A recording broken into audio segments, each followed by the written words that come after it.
Welcome to BRK news. So జనరల్గా depression పెద్దవాళ్ళలో మనం చూస్తూ ఉంటాము, కానీ చిన్నపిల్లల్లో కూడా డిప్రెషన్ ఉంటూ ఉంది. చిన్నపిల్లల్లో డిప్రెషన్ ఉందని మనకు ఎలా తెలుస్తుంది? లక్షణాలు ఎలా ఉంటాయి? మరి దాని నుంచి వాళ్ళని బయటపడేయడం ఎలాగా? వివరాలు తెలుసుకుందాం. ఈరోజు మనతో పాటు ఉన్నారు ప్రముఖ psychologist and herbal medicine specialist Swathi గారు. మేడం నమస్తే. నమస్తే లక్ష్మి గారు. డిప్రెషన్ అంటే మనకి డిప్రెషన్ ఉంది అనుకోండి తెలుస్తుంది.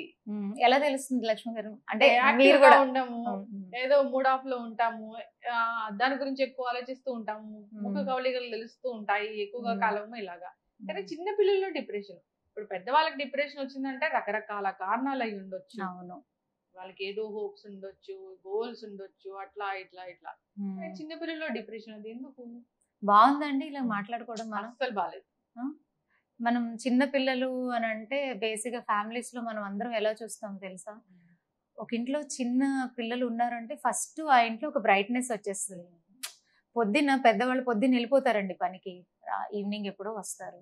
ఒకప్పుడైతే ఓన్లీ ఫాదర్ వర్క్ చేసేవాళ్ళు, ఇప్పుడు మదర్ ఫాదర్ ఇద్దరు వర్క్ చేయాల్సినటువంటి ఎన్విరాన్మెంట్, కాంపిటేటివ్ వరల్డ్ అయిపోయింది, అన్నిటికీ మనీ, అవునా కదా? సో దానికోసం వాళ్ళు పరిగెడుతూ ఉంటారు. సో రకరకాల స్ట్రెస్ ఉంటాయి, ఆఫీస్ స్ట్రెస్ ఉంటుంది. ఒక ఏజ్, ఒకప్పుడైతే హెల్త్ ఇష్యూస్ ఎప్పుడో ఒక 40-50లో వినేవాళ్ళం. ఇప్పుడు చిన్న ఏజ్ నుంచే 20-30 ఇయర్స్ నుంచి మనకి హెల్త్ ఇష్యూస్ కూడా ఉంటాయి, రకరకాల స్ట్రెస్లు ఉంటాయి. కానీ ఇంటికి రాగానే చిన్న పిల్లల్ని చూడగానే అందరూ మర్చిపోతారండి. ఇట్స్ ఏ న్యాచురల్ మెడిసిన్, దానికి కన్సల్టేషన్ ఉండదు, మీరు ఫీజు కూడా ఖర్చు పెట్టక్కర్లేదు, అన్నీ మర్చిపోతారు బాధలన్నీ. సో అలాంటి పిల్లల గురించి, అంటే మనం చిన్న పిల్లల నుంచి 15 ఇయర్స్ లోపల పిల్లలు కూడా మనకి ఒక ఎనర్జీని ఇస్తారు. పేరెంట్స్ లో ఒక కాంపిటేటివ్ స్పిరిట్ ని పెంచుతారు. సో వాళ్ళని చాలా బిజీ చేస్తారు. వాడికి ఎంత 13 నెలలే ఇప్పుడు చాలా బిజీ అయిపోయాను అనిపిస్తుంది. అంటే ఈ పనుల వల్ల కాదు, వాడి వల్ల. అవునా? అంటే ఆ బిజీ ఎలా అనిపిస్తుంది మీకు? అంటే ఇక్కడంటే మీకు వర్క్ అన్నాక ఏ వర్క్ అన్నా స్ట్రెస్ అనిపిస్తుంది. మీ అబ్బాయితో స్ట్రెస్ అనిపిస్తుందా, స్ట్రెస్ బస్టర్ అనిపిస్తుందా? స్ట్రెస్ ఉండదు. అవునా? సో అలాంటి పిల్లల కోసం మనము డిప్రెషన్ అని మాట్లాడుకుంటుంటే నిజంగా బాగా అనిపించట్లేదు నాకు, కానీ పెరుగుతున్నాయి. ఇప్పుడు 100 మంది పిల్లల్లో 20% ఇప్పుడు ఆల్రెడీ డిప్రెషన్కి గురి అవుతున్నారు. మీరు famous psychologist, psychotherapy, psychology hospitals, psychiatry hospitals, అంటే ఎలాగంటే క్యూ లాగండి, పిల్లల్ని పట్టుకుని పేరెంట్స్ నుంచి ఉంటున్నారు. అన్ని అంటే ఇప్పుడు పాపం వాళ్ళు కష్టంతో ఏదైతే వెనకేసుకొని ఒక హ్యాపీ లైఫ్ పిల్లలతో గడపాలనుకుంటున్నారు, వాళ్ళు ఇప్పుడు హాస్పిటల్స్లో గడుపుతున్నారు.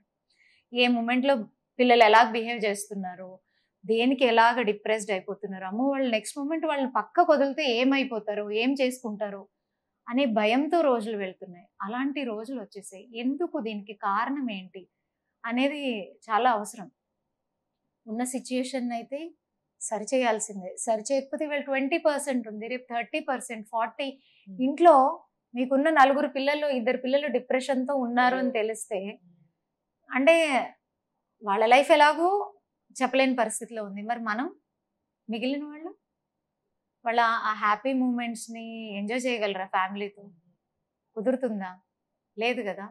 సో అలాంటి పరిస్థితి దీనికి ఎందుకు వస్తుంది అంటే, ఎక్కువగా జెనెటిక్ కారణాలు చాలా ఉంటాయి. జెనెటికల్గా వాళ్ళ తాతల నుంచి కూడా ఎవరైనా డిప్రెషన్స్ పేషెంట్స్ ఉన్నారు అనుకోండి, వాళ్ళ నెక్స్ట్ జనరేషన్లో కూడా డిప్రెషన్ వచ్చే ఛాన్సెస్ ఉంది ఎక్కువగా. Second thing, emotional traumas. చిన్న పుట్టిన ఏజ్ నుంచి మనం అనుకుంటాము 10 ఏళ్ళు వస్తేనే వీళ్ళకి అన్నీ అర్థమవుతుంది, అన్నీ అబద్ధం అండి. ఇప్పుడు పుట్టిన బేబీని క్యాచ్ మై హ్యాండ్ అని మీరు ఇస్తే మీ ఫింగర్ని పట్టుకుంటున్నారా లేదా? అంటే వాళ్ళకి అర్థం అవుతుంది అక్కడ నాకు సపోర్టివ్ ఇస్తున్నారు, నన్ను హోల్డ్ చేయమంటున్నారు, అంటే ఆ ఎమోషన్ బేబీకి అర్థం అవుతుంది కదా. సో చిన్న ఏజ్ నుంచి ఎమోషనల్ ట్రామాస్ పిల్లల మైండ్కి వెళ్ళిన, వాళ్ళు అబ్జర్వ్ చేసిన ఇంటి వాతావరణంలో వాళ్ళకి డిప్రెషన్ వచ్చే ఛాన్సెస్ ఎక్కువగా ఉంటుంది. అలాగే చాలామంది గోల్స్ పెట్టుకుంటారు, నేను ఈ టైంకి ఇది చేసేయాలి, ఫలానా టైంకి ఇది అయిపోవాలి, నేను ఇది అచీవ్ చేసేయాలి, ఏదో అయిపోవాలి అనుకున్న వాళ్ళు ఫెయిల్ అయిపోయారు అనుకోండి, వాళ్ళు అనుకున్న ప్లానింగ్ ఫెయిల్ అయిపోయింది అనుకోండి, వాళ్ళల్లో కూడా డిప్రెషన్ వచ్చే ఛాన్సెస్ ఉంటుంది. రిలేషన్షిప్, హస్బెండ్ అండ్ వైఫ్ ఉండొచ్చు, బ్రదర్స్ అండ్ సిస్టర్స్ ఉండొచ్చు, పేరెంట్స్ అండ్ కిడ్స్, వీళ్ళ మధ్యన కూడా ఏదన్నా ఎమోషనల్ ట్రామాస్, ఎమోషనల్ డిస్టర్బెన్స్, రిలేషన్లో ఉండేటటువంటి ఇంపేరబిలిటీ, అర్థం చేసుకోకపోవడం, నమ్మకం లేకపోవడం, ఇలాంటి విషయాల్లో కూడా డిప్రెషన్ వచ్చే ఛాన్సెస్ ఎక్కువ ఉంటుంది. అలాగే ఇవన్నీ కూడా మనకి డిప్రెషన్కి కారణమైనప్పుడు ఫలానా వాళ్ళలో డిప్రెషన్ ఉంది అని తెలుసుకోవాలి అని అనుకుంటే నిన్నటి వరకు చాలా బాగా ఉండుంటారండి. కిడ్స్ ఉండనివ్వండి, పెద్దవాళ్ళు అయి ఉండనివ్వండి, ఎవరైనా సరే నిన్నటి వరకు బాగా ఉంటారు. సడన్గా వాళ్ళలో పర్సిస్టెంట్ అంటే ఎక్కువ రోజులు సాడ్గా ఉంటారు. దేని మీద ఇంట్రెస్ట్ ఉండదు, చదివే పిల్లలకి చదువు మీద ఇంట్రెస్ట్ ఉండదు, పని చేసే వాళ్ళకి పని చేయాలనిపించదు, హ్యాపీగా ఎవరితో మాట్లాడరు, ఎక్కడ ఫంక్షన్స్లో పార్టిసిపేట్ చేయరు, ఎక్కడో లోన్లీగా చీకట్లో ఉండడానికి ఇష్టపడుతూ ఉంటారు, తెలవకుండా రోజులో 4-5 సార్లు గంటలు ఏడుస్తూ ఉంటారు, ఫుడ్ కంప్లీట్గా అవాయిడ్ చేస్తారు, లేకపోతే అతిగా తింటూ ఉంటారు, అతిగా మాట్లాడుతూ ఉంటారు, అతిగా కోపం చేసుకుంటూ ఉంటారు. ఇవన్నీ ఎక్కువ రోజులు 3 వారాలు 4 వారాల కన్నా ఎక్కువగా మనకి కనిపిస్తూ ఉంటుంది. పిల్లల్లోనైనా పెద్దల్లోనైనా ఇట్స్ ఎ రెడ్ సిగ్నల్ వాళ్ళు డిప్రెషన్లో ఉన్నారు అని. సో ఇవి గమనించుకోండి, మనలో ఉన్నాయా, మనతో ఉన్న వాళ్ళలో ఉన్నాయా. సో ఇలాగ ఉన్నప్పుడే మనం ఫస్ట్ స్టెప్ తీసుకోవాలండి. తీసుకోకపోతే ఆ తర్వాత మనకి సొల్యూషన్ ఎప్పుడు వస్తుందని చెప్పలేము. కొంతమందికి 1 monthలో రావచ్చు, కొంతమంది లైఫ్ లాంగ్ ఉండొచ్చు. లైఫ్ లాంగ్ డిప్రెషన్లో ఉంటూ మెడిసిన్స్ వాడుతున్నటువంటి కేసులు చాలా చాలా ఉన్నాయి. ఇంకొకటి చెప్తాను, మనం పిల్లల్లో డిప్రెషన్ గురించి మాట్లాడుకుంటున్నాం కాబట్టి, పిల్లల్లో డిప్రెషన్ ఎందుకు వస్తుంది అని అంటే, మనము యాక్చువల్గా ఇలాగ మనం మాట్లాడితే చాలామంది పేరెంట్స్కి బాధ కలుగుతుంది. ఎందుకు అంటే పేరెంట్స్ ఒక ఆలోచన ఎలాగ ఉంటుంది అంటే, ఆ పేరెంట్స్ పెరిగిన కొన్ని వాతావరణాలు ఉంటాయి, వీళ్ళు దాన్ని ఒక డిక్షనరీగా రాసేసుకుంటారు. నా లైఫ్ ఇలా ఉండింది, నేను ఇలాగ అనుభవించాను, నేను ఇది సాధించలేకపోయాను, సో అందుకని నేను నాది అవ్వకపోతే అవ్వకపోయింది, నేను ఇప్పుడు అన్ని రకాలుగా నేను ఎందుకు స్ట్రాంగ్గా ఉండాలంటే నా పిల్లల లైఫ్ని నేను మార్చాలి అని అనుకుంటాను. దాంట్లో తప్పు లేదు. పేరెంట్స్గా మనం పిల్లలకి మంచి కోరుకోవడము, మంచిగా ఆలోచించడం, ప్రొటెక్టివ్గా ఉండడంలో తప్పు లేదు. కానీ అదే మంచి, అదే ప్రొటెక్టివ్నెస్, అదే కేరింగ్ అంటే పిల్లల డ్రీమ్ని మర్చిపోయి మన డ్రీమ్ పిల్లలను చూస్తాం చూడండి, అప్పుడు డిప్రెషన్ మొదలవుతుంది 100%. ఇప్పుడు పిల్లలకి కూడా వాళ్ళ ఇంట్రెస్ట్లు, ఇష్టాలు ఉంటాయండి. కానీ ఇప్పుడు సొసైటీ ఎలా ఉంది చెప్పండి. ఇప్పుడు మనం గమనిస్తే పిల్లల విషయంలో ఫేమస్ ఏంటి అని అంటే, మీకు ఎడ్యుకేషన్కి చాలా ఇంపార్టెన్స్ ఇస్తారు. ప్రతి పేరెంట్కి కూడా ఉంటుంది, నా పిల్లలు డాక్టర్ అయిపోవాలి, ఇంజనీర్లు అయిపోవాలి, కలెక్టర్లు అయిపోవాలి, లేదా IAS ఆఫీసర్లు అయిపోవాలి అని వీళ్ళ డ్రీమ్ ఉంటుంది. అది వాళ్ళ డ్రీమ్ ఏది ఉంది అనేది మనము అర్థం చేసుకోము. అదే వాళ్ళకి పియర్ ప్రెషర్గా మారిపోతుంది. ప్రెషర్ ట్రిగర్ చేస్తుంది వాళ్ళలో. మనం పిల్లలు ఒక ఏజ్కి వచ్చిన తర్వాత మేబీ చూడండి 5th 6th క్లాస్ వరకు ఏదో చదువుతారు, ఓకే, అక్కడ వాళ్ళు చెప్తూ ఉంటారు అప్పుడప్పుడే వాళ్ళ డ్రీమ్స్. నాకు డాన్సర్ అవ్వాలని ఉంది కొంతమంది అంటారు, కొంతమంది నేను IAS ఆఫీసర్ అవ్వాలని ఉంది అంటారు, కొంతమంది లేకపోతే నేను సైంటిస్ట్ అవ్వాలి, లేకపోతే నేను మంచి సింగర్ అవ్వాలి, లేకపోతే నేను మంచి ఆర్టిస్ట్ అవ్వాలి, ఇలాగా వాళ్ళదైన డ్రీమ్స్ ఉంటాయి. అప్పుడు మనం అవన్నీ వినము, అదంతా నాకు తెలియదు, నువ్వు ఇలా చదవాలి, చూడు మన చుట్టాల పిల్లలు ఎలా చదివారు, మన పక్కన వాళ్ళ పిల్లలు ఎలా చదివారు అని కంపారిజన్స్ చేస్తారు. వీళ్ళకి తెలవకుండానే ఆ పిల్లల మానసిక స్థితి పాడవడానికి పేరెంట్స్ ఎక్కడో అక్కడ మనం కారణం అవుతున్నాం. నిజంగా అందరూ ఇంజనీర్సే సంథింగ్ గ్రేట్ అంటే ఇవాళ వరల్డ్ ఇలా ఉండదు. మీరు మీడియాలో ఉన్నారు, మీరు దీంట్లో ఒక మంచి పేరుని సాధించగలిగారంటే ఇది మీ ఇంట్రెస్ట్తో. Is it giving you happiness are not? Maybe మీరు 1 lakh 2 lakhs అర్న్ చేస్తున్నారు, ఇంజనీర్ కూడా అదే అర్న్ చేస్తున్నాడు, ఇంకెక్కువ ఇంజనీర్ ఎక్కువ, అలాగే ఎలా చెప్తాము, ఇంకెక్కువ అర్న్ చేస్తున్నారు కదా. అంటే మీరు ఇంజనీరింగ్ చదివిన వాళ్ళ కన్నా ఇవాళ అదే ఇంజనీర్లు కొన్ని వేల మంది వాళ్ళకున్న సమస్యల్ని మీరు రిలీజ్ చేసే వీడియోస్ని చూస్తూ వాళ్ళ సొల్యూషన్ని వెతుక్కుంటున్నారు. అంటే ఏ ప్రొఫెషన్ కూడా తక్కువ కాదండి, ఏది కాదు. సో మనం పేరెంట్సే ఎక్కడో మారాలండి. మనం పేరెంట్స్ ఎలాగ ఆలోచించాలంటే, ఫస్ట్ మన పిల్లల మెంటల్ అండ్ ఫిజికల్ హెల్త్ ఎక్కడైతే స్ట్రాంగ్గా ఉంటుందో వాళ్ళు ఏది ఇష్టపడుతున్నారో దాన్ని మనం ఎంకరేజ్ చేయాలి. నేను మీకు ఒక సక్సెస్ స్టోరీ కూడా నేను విన్నానండి, డైరెక్ట్గా కలిసిన ఫ్యామిలీ నేను చెప్తాను. వాళ్ళ పిల్లలు నిజంగా ఒక బాబు వరల్డ్లోని టాప్ ఇన్ఫర్మేషన్ టెక్నాలజీకి సంబంధించిన కాలేజీల్లో టాపర్ ఉన్నాడు. ఒక అబ్బాయి కూడా రీసెంట్గా మన ఐఐటిలో వచ్చింది అబ్బాయి కూడా. సో నేను వాళ్ళ ఇంటికి వెళ్ళినప్పుడల్లా అంటే వేరే పేరెంట్స్కి వాళ్ళకి నేను కొన్ని గమనించేదాన్ని. ఎప్పుడు నవ్వుతూ ఫ్రెండ్లీగా వాళ్ళతో కమ్యూనికేట్ చేస్తూ, నాన్న నీకు ఏది కావాలి, ఓకే ఈ విషయం ఇది వాళ్ళు ఎక్స్ప్లెయిన్ చేయడం. వాళ్ళు ఏదైనా షేర్ చేసుకున్నప్పుడు ఆ పేరెంట్స్ విని, ఓకే నువ్వు చెప్పిన దానికి ఇది ఉంది, take your own decision, not our decision, take your own decision అన్న ఒక ఫ్యామిలీని నేను చూశాను. వాళ్ళకి నచ్చినవి కూడా వీళ్ళు నేర్పారు. ఒక బాబుకి గిటార్ ఇష్టం, ఒక బాబుకి హార్స్ రైడింగ్ ఇష్టం, వాళ్ళ ఇష్టం ఉన్నదాన్ని నేర్పించారు. క్రికెట్ కూడా ఇష్టం ఒక బాబుకి, ఆ పెద్ద బాబుకి హార్స్ రైడింగ్ క్రికెట్ కూడా ఇష్టం ఉంటే పేరెంట్స్ కన్సర్న్ తీసుకుని వాళ్ళ చదువుతో పాటు ఇది ఇవ్వడం ద్వారా దే అచీవ్డ్ సంథింగ్ గ్రేట్. నేను వాళ్ళని పిల్లలతో జస్ట్ కమ్యూనికేట్ చేసినప్పుడు నేను అడిగినప్పుడు how you are able to do it అని అడిగినప్పుడు పిల్లలు చెప్పారు, ఆంటీ అమ్మ వాళ్ళు ఎప్పుడు మాకున్న డ్రీమ్స్కి సపోర్ట్ చేసుకుంటూ వచ్చారు, just we tried their dreams, we are able to achieve it అని. చాలా బాగా అనిపించింది. సో ఎక్కడో ఆ బ్యాలెన్సింగ్ అనేది చాలా ఇంపార్టెంట్. అప్పుడు ఇద్దరి డ్రీమ్స్ని కోపప్ చేసేటటువంటి వాతావరణాన్ని క్రియేట్ చేసేటటువంటి ఒక అవకాశం పేరెంట్స్లోనే ఉంటుందండి. అది చాలా ముఖ్యం. మీకు ఇంకొక కేసు చెప్తాను. పేరెంట్స్ చాలా కష్టపడి ఆ అబ్బాయికి సివిల్స్కి ప్రిపేర్ చేశారు. చాలా ఎఫర్ట్ పెట్టాడండి అబ్బాయి. ఎఫర్ట్ పెట్టి సివిల్స్కి తను అటెంప్ట్ చేయడం జరిగింది. అబ్బాయి ఫెయిల్ అయ్యాడు. ఫెయిల్ అయిన అబ్బాయి అంటే పాపం హీ హాస్ గివెన్ 100%. వాళ్ళ తల్లిదండ్రుల కష్టము అన్ని బాధ చూసి తనకు అనిపించింది తన బెస్ట్ ఇవ్వగలిగాడు.